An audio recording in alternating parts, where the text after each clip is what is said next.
Hey everybody, how y'all doing today? My name is Tay, and welcome back to my channel, Inspire Me, where I talk about current or relatable topics, all from a godly perspective. And today's topic is called, Were You the One That's Blessed Enough to Escape?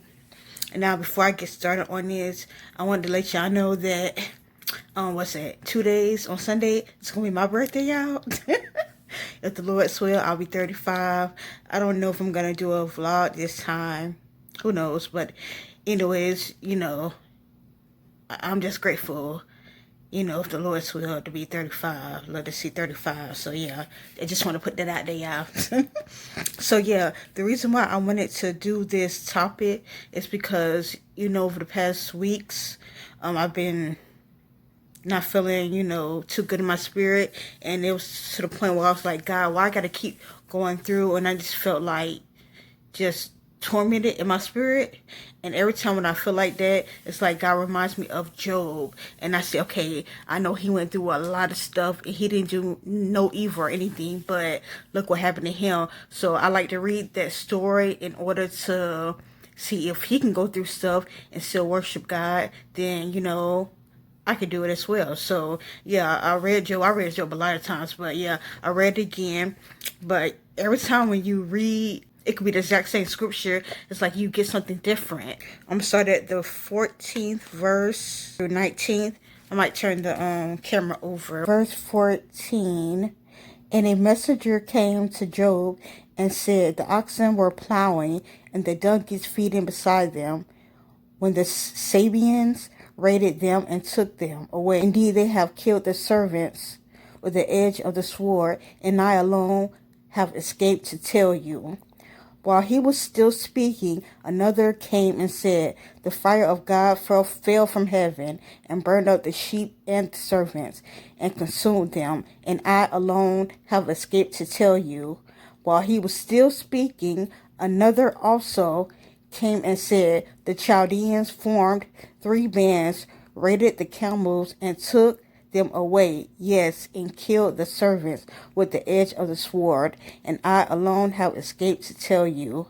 While he was still speaking, another also came and said, your sons and daughters were eating and drinking wine in their oldest brother's house, and suddenly a great wind came from across the wilderness and struck the 4 corners of the house, and it fell on the young people, and they are dead, and I alone have escaped to tell you. Just to give you a backstory before I explain, okay, this is the first chapter where pretty much Satan was pretty much prowling to and from to see who he can pretty much devour like he do. So God pretty much offered up Job, and he said, have you considered my servant Job?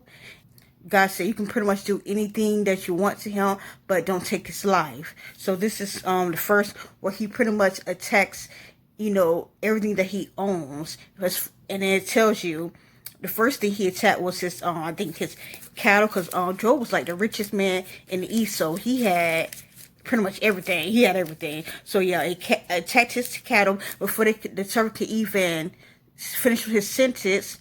Another servant came and then told him that they did this, and then another servant came, told him they took all his kids. Notice it says they killed everything, but I alone escaped to tell you.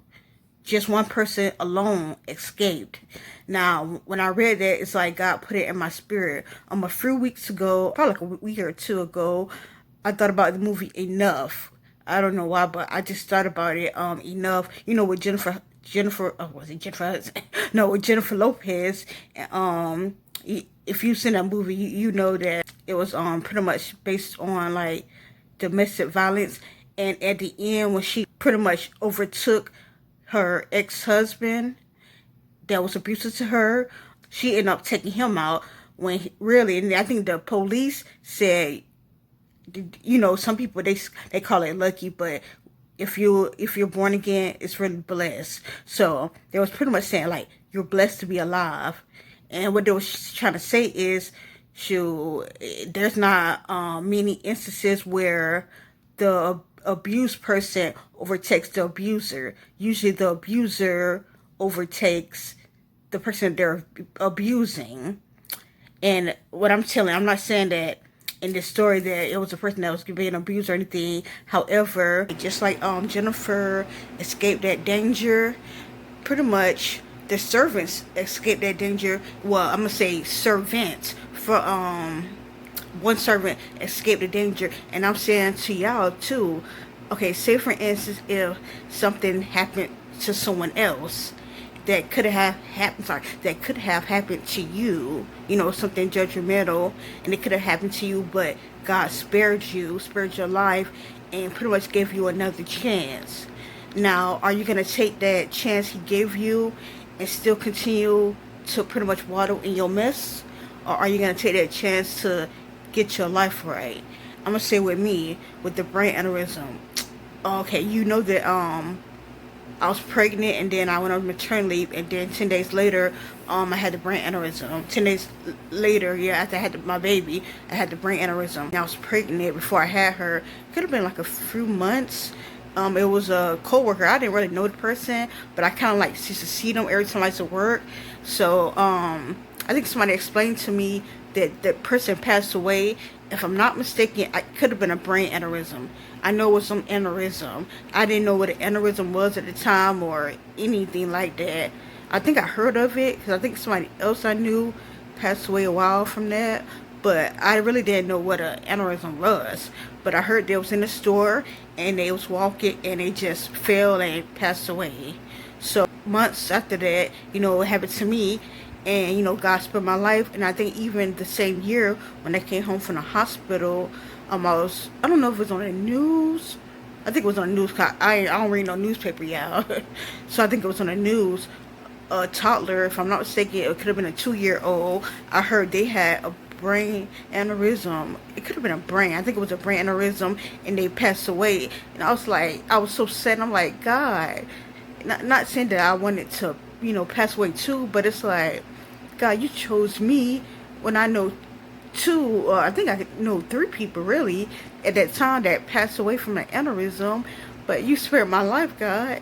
So like I said in a lot of videos, I didn't immediately get it together. I was still sitting. It's a blessing that God showed mercy, because Jesus, like I told you, after about a year and a half, I decided to get it together. So what I'm telling y'all is, could you have been, it don't have to be an aneurysm, it could be anything. Some people might be passing away from an illness, cancer, from COVID, or a car accident, or a plane accident, or a natural death. It doesn't even matter what it is, but God spared you. So are you going to still continue to do wrong? And I'm not trying to judge or anything, because like I said, after I didn't immediately get it right, and it's just the mercy of God that he still continued to like spare me. But it's like, how long are you gonna continue to waddle in your mess? I keep saying it so many times, like, behold, God is coming quickly. Even if you're not here exactly to the time where he call us to judge the earth, he could call you before time. You don't know. Are you ready? Or are you going to be still wallowing in your mess? Are you the one that escaped, that was blessed enough to escape when other people didn't escape? If you see in Job, all those people did not make it, besides those one servants to tell about each and every disaster that happened. Are you that person that escaped? And if so, then you have to get it right. You have to, I don't just do these videos just to, talk, or just to look good on the screen, because like I said, if it was up to me, I could not even do videos. But my thing is to, have somebody listen to it and change. You don't have to change immediately, but change, and get their life to God. So yeah, we all need to give our life to God. So yeah, and it just shows, especially this year, even though I already knew it, but it just shows, especially this year, like, time's ticking, and we can't take life for granted, and we all want to see God when we pass away. So yeah, that's pretty much all I had to say to y'all. Make sure you like, make sure you share, and also make sure you subscribe to my channel. Y'all have a blessed day.